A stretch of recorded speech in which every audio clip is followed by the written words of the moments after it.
Well, we got the old Husky 346XP here.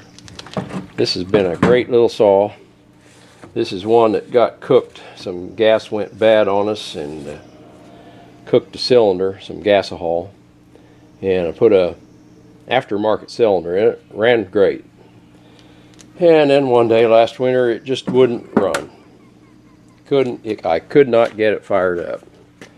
And I messed with it. I'd pick it up once in a while and try to fire it up, and I'd pull the air cleaner off and give it a little prime, and through the carburetor.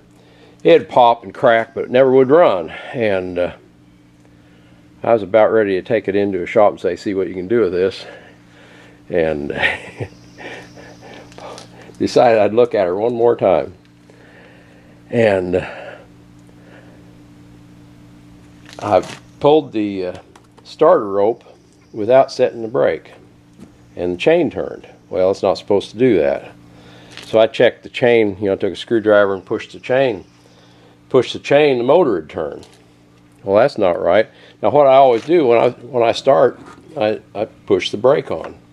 That's just normal safety practice. And how many times have you heard in these safety videos, apply your brake before you fire up? Well, that's what I was doing. So I'd apply the brake, try to fire up, it'd pop and crack and wouldn't go. And I was getting really sick of it. So anyway, without setting the brake, I just pulled it through like that. I've got a compression release on this since I changed the cylinder. Just pull it through, and the chain was turning. And push the chain, the motor would turn. Well, that's not right. So this is the first time I took the side plate off since it started acting up. Took off the side plate, and one of the clutch springs was eaten up in there, and that clutch is touching all the time. And that was my problem. I took the bar off, choked this baby, and it fired right up. It runs fine.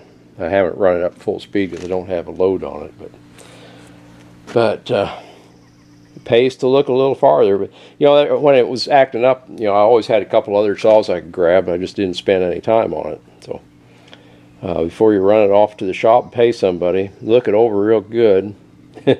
Anyway, I'll get on Bailey's website and order a clutch for this babe.